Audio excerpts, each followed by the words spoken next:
자, 이제 저런 조은정 씨가 저런 질문을 하면서 한국인의 뭐 절대 다수가 뭐 여론조사에서 뭐 핵무장 지지한다 뭐 이런 거를 이제 근거로 들었어요. 그러면서 미 공화당 의원들이 이런 한국인들의 열망에 대해서 좀 더 동조적이냐. 그러니까 빅터 차가 한마디로 하면 핵무장을 여론조사로 합니까? 핵무장 결정이 여론조사에 의해서 결정되는 겁니까? 빅터 차 그 말하더라고.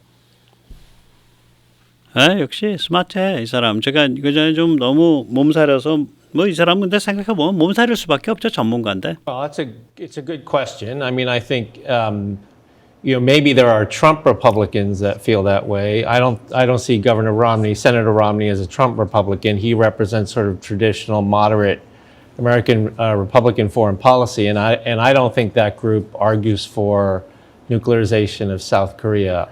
I frankly think a lot of the discussion of South Korean nuclearization is a bit overblown. It's based on two polls that we saw coming at two private institutions that put out these polls of the general public, not the strategic elite. I think the view among the strategic elite is very different. They have a much more nuanced view of the costs and benefits and the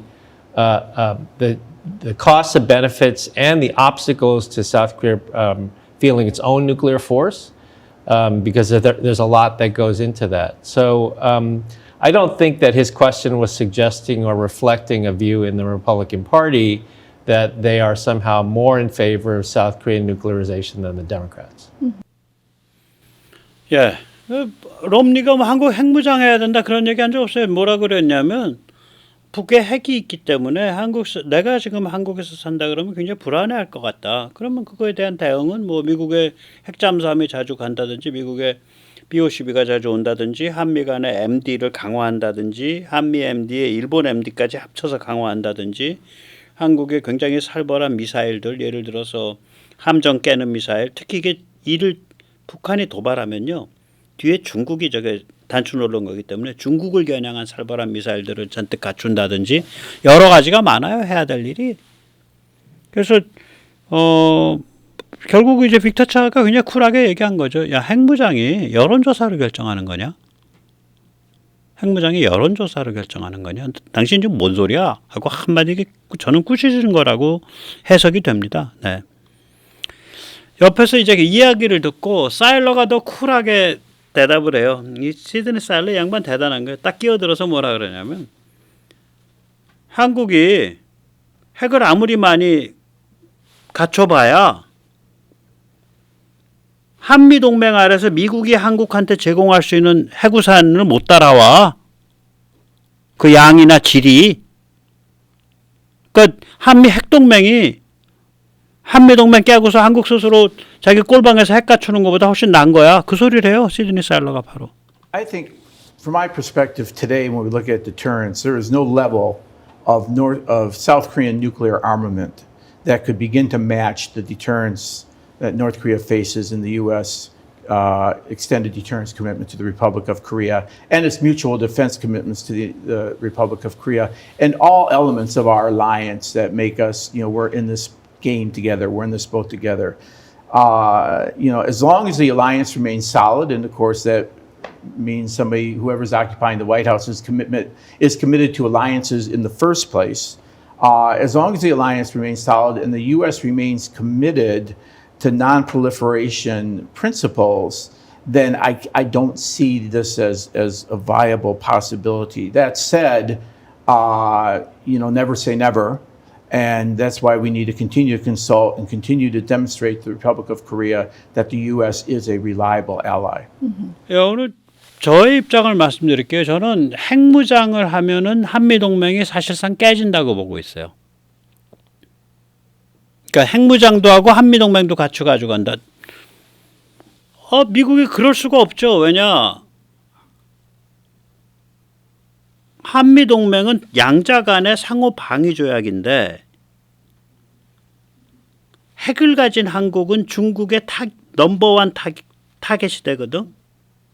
근데 한국이 방위 조약 아래서 넘버원 타겟이 되면 미국은 중국으로 끌려 들어가는데 중국과의 전쟁으로. 근데 그게 이미 핵을 서로 간에 주고받는 전쟁이 되나가지고 세계 핵대전으로 바로 미국의 선택 없이 끌려 들어가게 돼요.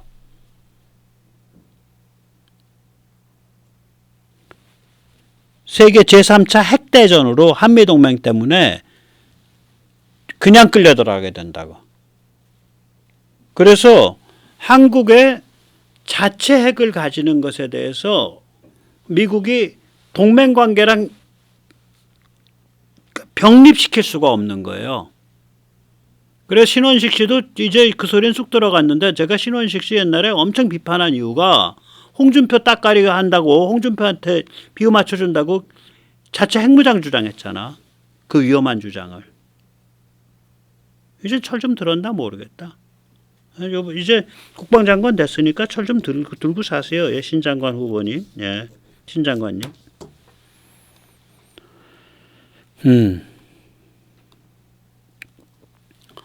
이제 또 시리 살러가 이게 아주 이 사람이 심오한 사람이라 이게 이제 말이 쓱 지나가서 그런데 사실 행간의 뜻은 뭐냐면 북러 밀착 우리가 걱정할 것보다 중국이 더 많이 걱정해야 될 걸 이런 소리를 합니다.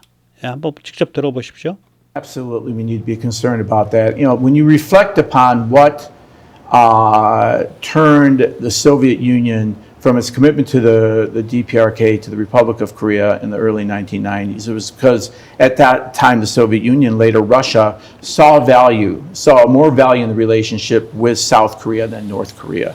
North Korea was a burden, it was an ally in name only, and the conditions of 1950 were entirely different throughout the remainder of the Cold War and even in the post-Cold War period. The dangerous shift right now is that we see this alignment of priorities between Russia and North Korea. Both are arming for its part. Putin is, for his part, he's trying to sustain a war. He sees value in that. Kim Jong-un is trying to enhance capabilities in the conventional and WMD round. Both are openly confronting the international order and defying it and rejecting its basic fundamentals. And both are seeking to justify their actions by demonstrating some emerging bloc. And so these are trends are in a very nascent stage, and I don't believe they're inevitable. I think they can be reversible, and I think through robust diplomacy, particularly with China, we can take some measures to mitigate how destabilizing this is for the peninsula. But Beijing has to understand that if this is unaddressed, and we see a strengthening of North Korea's conventional and WMD capabilities, the destabilization of Northeast Asia that China has articulated concerned about for all these years will become very real. 예, 중국한테 야, 너희 지금 북러 밀착 너희 두고 볼 거냐? 우리는 뭐 어차피 북한이 갈 때까지 간 놈들이라 뭐 러시아랑 더 붙어먹다 말든 우리한테는 큰 온도 차이가 없어. 근데 너한테는 직결된 문제 아니야. 너 지금 호구냐? 그 소리 하고 있잖아요.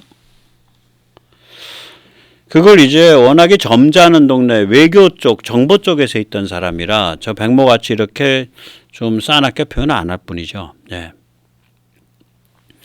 또 빅터 차가 이제 아주 좋은 얘기 합니다. 예, 윤석열 정부 잘하고 있다. 어떤 나라도 혼자서는 중국과 못 싸운다. 타이완도 이렇게 타이완 문제도 언급해 가면서 한미동맹 강화하고 한미일 삼국체제 강화하고 그게 맞다. 이런 얘기를 합니다. 네. I think the Yoon administration really has taken a position that I probably said too, I would have liked to see South Korea take for a long time, which is the only way to approach China is when you have a very strong relationship with the United States and a very strong trilateral relationship. No country in the world can deal with China on its own. And if South Korea tries to deal with China on its own and tries to be solicitous of China, China will treat it as a province. Because they have a very hierarchical view of international affairs. So in this sense, I think they obviously need to focus on the economic relationship with China. On the security side, very clearly they would like China's help on North Korea, but although that's not going to be forthcoming at any time soon.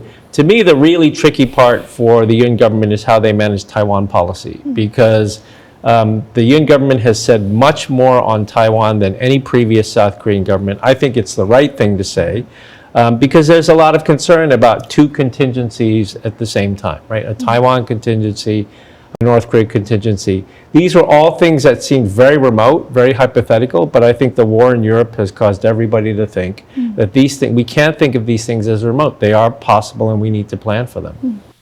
네, 아주 아니 빅터 차가 이게 미국이 이제 중국 제압에 나서면서 옛날 빅터 차가 아니더라고. 그래서 참 든든한 게 이 그 조선일보 특히 조선일보는 빅터 차의 노선이라 그러면 거의 뭐 떠받들고 살아요. 그러면 조선일보가 외교안보 통일에 대해서는 헛소리하는 일이 앞으로 좀 줄어들 거다. 예, 그렇게 보는 거죠. 예, 얼마나 다행입니까? 예, 조선일보 스스로가 판단력이 없이 흐물거리는 데니까 이렇게 빅터차를 삽으로 모시고라도 개소리하는 일이 없으면은 예, 우리 민족의 홍복이죠. 예. 자, 빅터차 또 그런 얘기를 해요. 그 종전 체제, 예, 이거 저기 무슨 저기 뭐야 그 유엔 사령부 해체 그거에 대해서 야, 너 말이야 중국, 너 종전 체제 유엔 사령부 해체 너 그거 자꾸 선동할래? 야, 너 생각해봐라. 유엔 사령부 있어가지고 평화의 주돼가지고 네가 숨쉬고 살았잖아. 너야말로 유엔 사령부와 정전 체제 평화의 최대 수혜국이야, 임마. 너 정말 유엔 사령부 다 깨버리고 뭐 그렇게 해서 한번 현상유지 흔들다가 한번 붙어봐, 임마. 그 소리, 잘 벌어들으니까 이 사람 말. 그러니까 이 겉으로 들으면요, 굉장히 합리적이고 온건한 표현이에요. 그런데 그걸 백모식 화법으로 바꾸면. 이건 거의 전국구 조폭 화법입니다. 예, 전국구도 아니고 세계.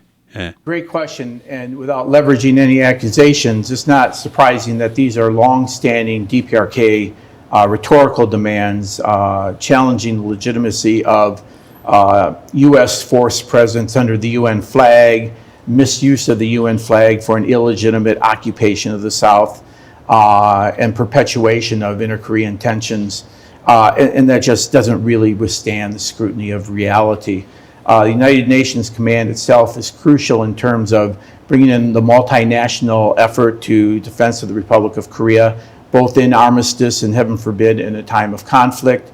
They also play a significant role in administering an armistice that has kept peace on the peninsula for 70 years. Not a perfect peace, not interrupted by North Korean kinetic and lethal provocations along the way, but the type of peace that has led to the prosperity not only of Republic of Korea, but Japan and China is a beneficiary of United Nations Command and the work it does in keeping the armistice. 이 시드니 사일러는 이제 그 National Information Officer, 그러니까 국가정보분석관이란 말이에요. 한반도 담당. 무시무시한 사람이죠. 정보계통이죠. 완전히. 근데 정보 분석하는 정보계통이죠. 뭐 정보 공작하는 게 아니라 브레인이죠. 우리가 이제 주목을 해야 되는 게 시드니 사일러는 유엔사가 주한미군이랑 관계가 있고 그것이 한반도 정전체제와 평화유지랑 관계가 있다. 딱 거기까지만 얘기를 하고 있죠. 진짜 주목해야 될 거는 이 사람은 그 다음 얘기는 안 해요. 프로니까 안 하지. 백모가 아니니까. 주목해야 할 게 두 개가 여기 있습니다. 이건 제가 따로 한번 다시 할 텐데 하나는 뭐냐면 유엔사는 북한 급변 사태가 났을 때 유엔사 깃발을 들고 북한에 들어갈 수 있게 만들어줘요. 그러면 중국으로서는 정말 깝깝하다고. 국제사회를 상대로 싸워야 되잖아. 정말 깝깝한 거예요, 중국이. 거기에 뭐 이제 앞으로 독일도 들어오고 덴마크도 들어온다 그러고 다 들어와 있는데 그 빵빵한 국제사회를 상대로 싸워? 말이 안 되잖아. 이제 그 문제가 그 유엔사가 북한 자유화의 어마무시한 레버리지다. 이 얘기를 시드니 사일러 안 하지. 왜냐하면 그렇게 하면 중국을 패는 소리가 되니까. 두 번째는 뭐냐면 이거 우리나라에서 아무도 말 안 한 겁니다. 시청자님도 오늘 주목해 주십시오. 제가 따로 다루겠습니다. 우리 전자권 회수 그 얘기하잖아요. 오케이. 그때 미국으로부터 전자권 받아와야 된다 그러잖아. 법률적으로 우리는 미국한테 전자권을 내준 적이 없습니다. 우리는 법률적으로는 유엔사에 제공을 했어요.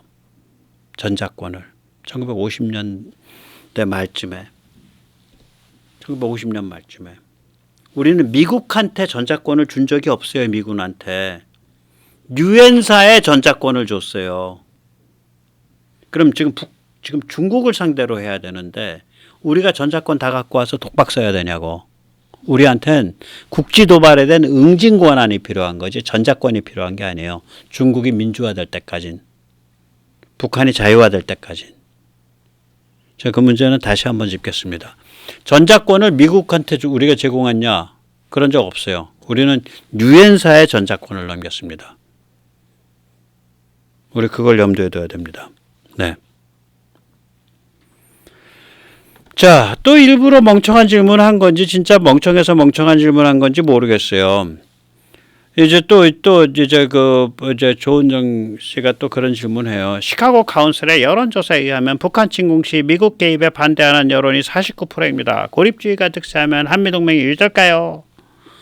예, 그러니까 빅터차가 아주 근사하게 얘기를 합니다. 네. 역동적 군사지정학 상황에서 여론조사가 뭔 소용이 있냐. 우크라 전쟁 전에 만약에 여론조사 했다고 쳐봐라. 전쟁 나면 미국이 지원해야 됩니까? 그렇게 여론조사하면 20%도 아마 지원해야 된다는 사람 20%도 안 나왔을 거다. 이게 이런 종류의 문제인데 무슨 여론조사를 뭐 이렇게 떠받들고 사냐. 또 한마디 가르칩니다. 한번 보십시오. Looking at public opinion polls as sort of being the barometer by which we think about U.S. willingness to commit to an ally if it's been attacked. I mean, look, if you did a public opinion poll before the war in Ukraine and said, should the United States support, they'd be like, they're not a treaty ally, they're not in NATO, why should we support them, right? And yet, here we are, the United States. 네. 이게 일부러 멍청한 질문을 해서 살신성이 난 건지 아니면 진짜 멍청한 건지 모르겠어. 아무튼 계속 이래. 워낙에 거물들이에요, 이 두 사람이.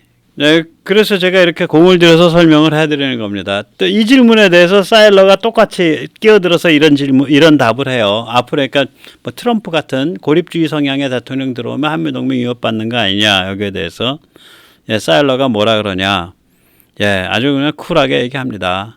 한미일 삼국 체제는 어느 한 미국 대통령이 뒤집을 단계를 넘어섰다.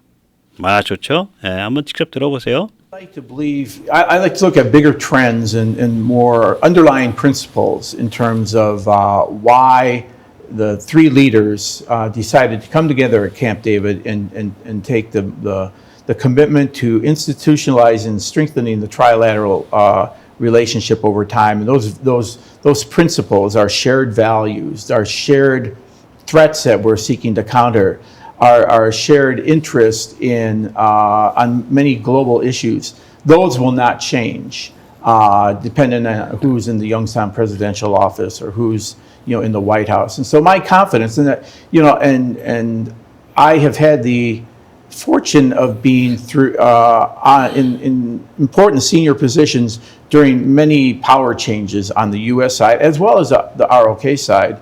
And guess what? We've survived. We've survived some rough patches, to be sure, but the principles remain unchanged. And so I'm more optimistic that this institutionalization, well, it won't be perfect, and there won't be efforts by a potential future leader to overturn parts of it, that the principles will bring some longevity to the directions that we've set out. 네. 오늘 이제 이게 참 그 좋은 프로거든요. 한 20여 분 되는데 이렇게 그 전문가들이 나와서 정제된 언어, 굉장히 외교적 혹은 굉장히 그 정부 계통에서 사용하는 그런 정제된 언어로 해서 그 어감을 놓치기가 쉬워요. 그래서 제가 너무 소중한 얘기들이 많이 나와서 오늘 이 VOA 얘기를 집중 분석해 드렸습니다. 이렇게 보시면서 우리가 참 이 군사 지정학적으로 굉장히 중요한 타이밍에 지금 들어가 있고 또 우리가 그동안 한 30년 정도 우리도 마비돼 있었거든요. 군사 지정학적인 관점에. 왜 그러냐. 미국이 중국 사랑에 빠지고 우리도 먹고 살만하게 됐는데 뭐 이제 뭐 중국 경계 안 해도 될 것 같고 그냥 열심히 돈만 벌면 될 것 같고 뭐 그런 식으로 한 30년 지난 거죠. 뭐 사회가 좀 많이 정신이 좀 해롱해롱하게 됐는데 이제 다 회복할 때가 된 겁니다. 같이 회복에 나서시죠. 네, 감사합니다.